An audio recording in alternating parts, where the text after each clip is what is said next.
नमस्कार। आज हम एक बहुत ही जरूरी और सच कहूं तो एक थोड़े कॉम्प्लिकेटेड विषय पर बात करने वाले हैं, यानी एकेडमिक रिसर्च में आर्टिफिशियल इंटेलिजेंस का इस्तेमाल। तो चलिए सीधे मुद्दे पर आते हैं। सबसे बड़ा सवाल यही है, क्या एआई के इस्तेमाल से किसी की सालों की मेहनत यानी पीएचडी सच में खतरे में पड़ सकती है? इसका जवाब जानना आज के हर रिसर्चर के लिए बेहद जरूरी है। और देखिए, ये कोई हवा में की गई बात नहीं है। अभी हाल ही में बिहार की एक यूनिवर्सिटी में दर्जनों पीएचडी थीसिस सिर्फ इसलिए रिजेक्ट कर दी गई क्योंकि उनमें 40% से ज्यादा सिमिलैरिटी एआई जनरेटेड कंटेंट से मिली। तो ये एक बहुत बड़ी चेतावनी है कि इस मामले को कितनी गंभीरता से लिया जा रहा है। इस पूरे मुद्दे को ठीक से समझने के लिए हम इन कुछ पॉइंट्स पर बात करेंगे। पहले देखेंगे कि एआई एक रिसर्चर के लिए अच्छा और बुरा दोनों कैसे है। फिर यूजीसी और एआईसीटीई के नियम क्या कहते हैं, और हाँ, सबसे जरूरी, इन नियमों के दायरे में रहकर अपनी रिसर्च को सेफ कैसे रखा जाए। तो चलिए सबसे पहले ये समझते हैं कि आखिर एआई को रिसर्च की दुनिया में एक दो धारी तलवार क्यों कहा जा रहा है। अब देखिए, एक तरफ तो एआई कमाल का टूल है। ये डेटा एनालिसिस को आसान बना देता है, नई खोजों में तेजी लाता है और ग्रामर और स्ट्रक्चर बनाने में भी मदद करता है। लेकिन सिक्के का दूसरा पहलू भी है। यही टेक्नोलॉजी प्लेजरिज्म यानी साहित्यिक चोरी का खतरा भी बढ़ाती है।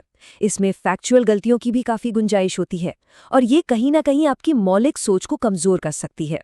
इसीलिए साफ साफ गाइडलाइंस की जरूरत है। एआई पर आंख बंद करके भरोसा करना कितना खतरनाक हो सकता है, ये इसका एक सटीक उदाहरण है। एक रिसर्च पेपर में एआई ने electron microscopy of vegetative structures को गलत समझकर एक ऐसा शब्द बना दिया जिसका कोई मतलब ही नहीं था। और हैरानी की बात यह है कि ये गलती कई पब्लिश हुए पेपर्स में भी पाई गई। तो इस चुनौती से निपटने के लिए भारत की जो बड़ी रेगुलेटरी बॉडीज हैं, वो आखिरकार क्या रही हैं? चलिए देखते हैं। भारत में हायर एजुकेशन की दो सबसे बड़ी संस्थाएं यानी यूजीसी और एआईसीटीई इस मुद्दे पर काफी एक्टिव हैं। वो रिसर्च में एआई के इस्तेमाल को रेगुलेट करने के लिए नए नियम बना रही हैं ताकि इनोवेशन भी चलता रहे और एकेडमिक ईमानदारी भी बनी रहे। किसी भी नियम का जो आधार होता है वो है ऑथरशिप की परिभाषा, मतलब लेखक कौन है। तो सबसे जरूरी बात यह है कि ऑथरशिप हमेशा एक इंसान का बौद्धिक योगदान होती है। कोई एआई टूल लेखक नहीं हो सकता क्योंकि वो अपने काम की जिम्मेदारी नहीं ले सकता। जिम्मेदारी हमेशा और हमेशा रिसर्चर की ही होगी। और इसी से हम अपने अगले जरूरी पॉइंट पर आते हैं, जवाबदेही।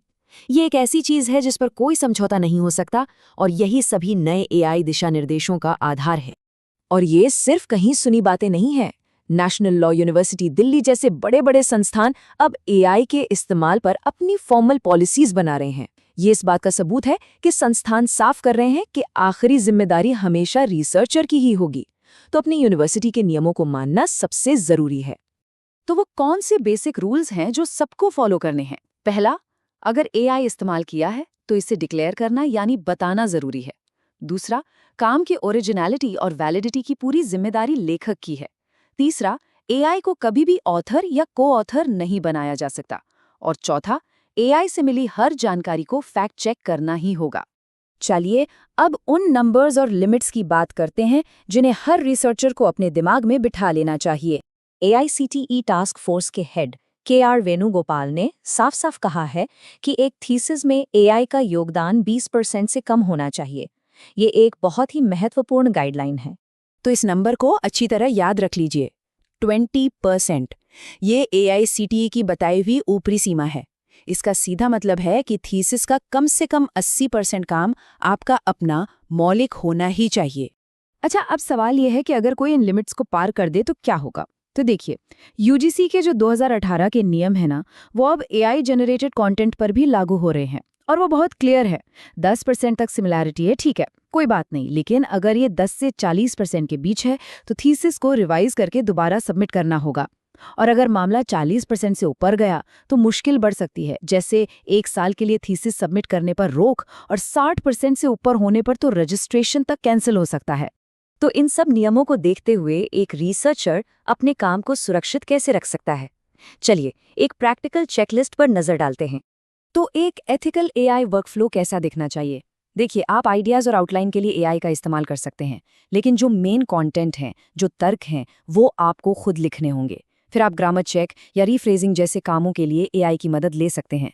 सबसे ज़रूरी, एआई से मिली हर जानकारी को वेरीफाई करें, उसे एपीए या एमएलए जैसे स्टाइल में ठीक से साइट करें, और हाँ, सबमिट करने से पहले टर्निटिन जैसे टूल से प्लेजरिज्म चेक ज़रूर करें।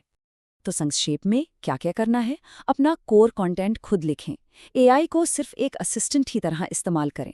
जो भी मदद ली है उसे साफ साफ बताएं। हर स्टेज पर प्लेजरिज्म और एआई डिटेक्शन चेक चलाएं और एक रिसर्च लॉग भी मेंटेन करें कि आपने एआई का इस्तेमाल कब और कैसे किया। और किन चीज़ों से हर हाल में बचना है। कभी भी एआई से मिले टेक्स्ट को सीधे कॉपी पेस्ट न करें।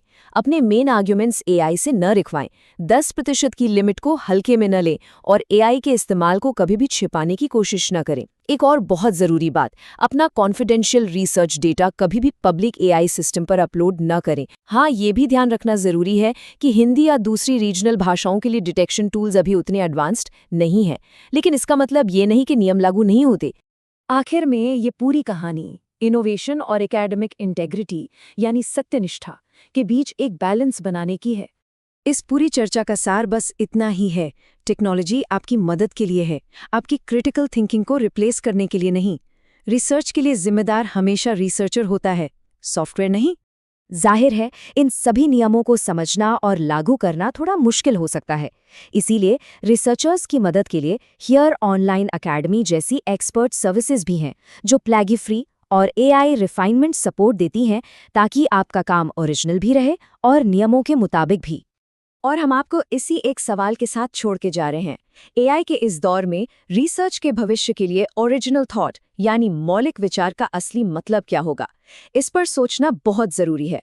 धन्यवाद।